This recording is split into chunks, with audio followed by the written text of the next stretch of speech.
Business coaching to help your disability stay for the long term. There's a lot changing in the disability sector. Will your business still be here in 12 to 18 months' time?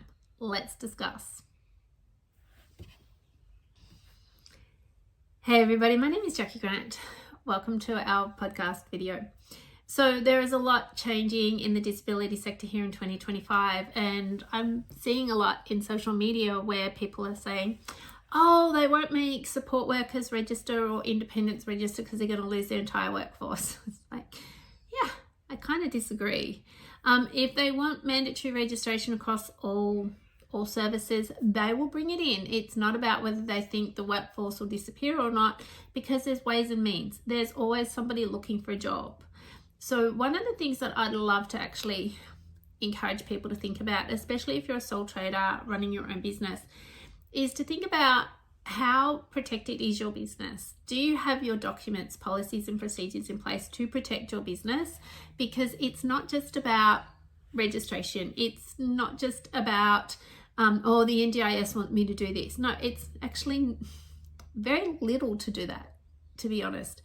What it's really got to do with is actually meeting the responsibilities as a business owner. And sometimes you're going to be challenged. Sometimes you're going to be stretched. Sometimes you're not going to get paid. We're seeing a lot of businesses, including sole traders, who are unregistered in payment locks because the participants plan has been overspent. So they're looking at where that overspend happened and like who initiated it. Was it participant driven? Was it provider driven? Once that payment lock's in place, and this is what is closing a lot of businesses' doors, is that you're not going to get paid for anything. And you're going to be asked to produce service agreements, risk assessments, rosters, timesheets or support logs, care notes, care plans, participants' goals that you're working on them with. Most people that reach out to me don't have any of that in place. And when I suggest they get it, they're like, no, I don't need it. I called up the NDIS, or I called up this person, or on social media, they all said I don't need it. I also look at it and say, well, as a business owner, if something goes wrong in your business and it's reported to work health and safety, how are you going to cope with that?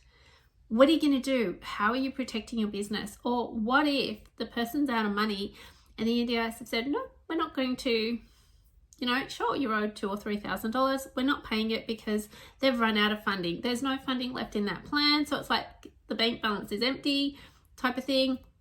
We don't have to top it up. We don't have to do that because the person should have managed their funding better.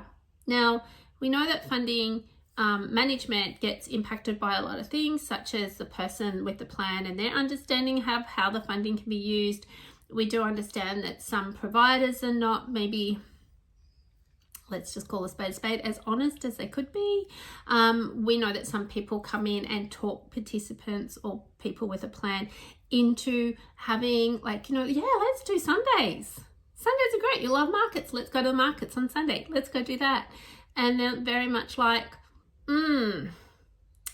that's actually going to chew through my funding. Oh, don't worry about it. It's fine. And they're very charismatic and they're really like, it's fine. It's going to be fine. And suddenly that plan gets depleted a lot quicker. And then the person could be waiting months without support. So there's a couple of layers here. And how are you protecting your business? So as we dive into the layers of protecting your business a little bit more, one of the tools that you can use is a business health check. Now, what is a business health check and what does it look like?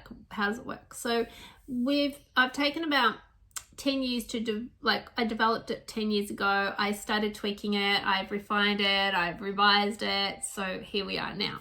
It's a tool I've always used with my clients. However, I've never made it public.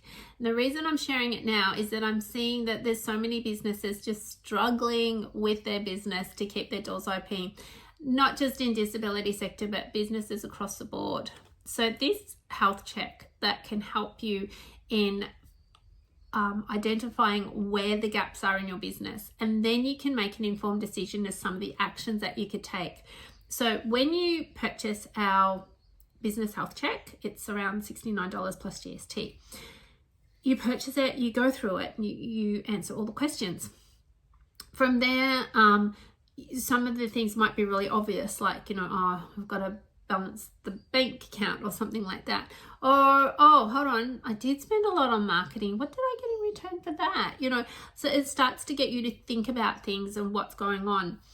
Your business contingency plan is also a really important part of this. It can be a reminder. When was the last time you checked your policies and procedures? Like, when did you review those? When did you review your documents?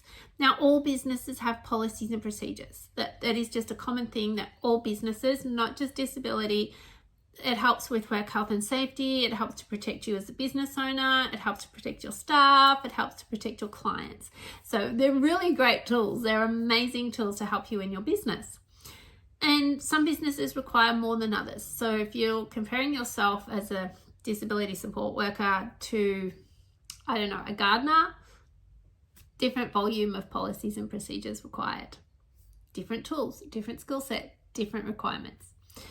So when you go through the health check, you get to identify what is working, what you don't have to worry about, and what you can maybe work on just a little bit more.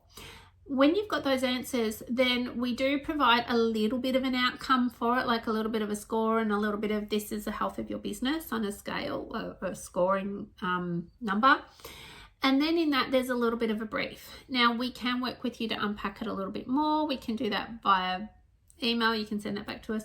Or you could actually start to think about it yourself and how can I improve this? How can I bring this number up? So just by having the assessment tool there, or that check, business health check assessment tool, you could actually start to identify where you can do some quality improvement, continuous improvement, development in your business. It could be some staff education. It could be, really do need a new marketing person. Or, wow, we've attended a lot of events and that's cost us a lot of money. Maybe we want to rethink that a little bit. Or we've noticed this part of the business, or we've noticed the staff are struggling. So let's have a connection day, a team day, those kind of things. These are all really important parts of your business. Even as a sole trader, these can be great gifts to your business. So protect your business. Understand that the NDIS is changing and it's time to be innovative. It's time to ask yourself, where am I going to be in 12 to 18 months? Is my business going to hold up, especially with payment locks? If I'm not already completing time support logs, timesheets, if I'm not doing case notes, if I'm not working on the participants' goals with them, if I'm not doing case notes, then what are the chances that my business is still going to be here in 12 months if I'm not doing that and I'm not prepared to do it?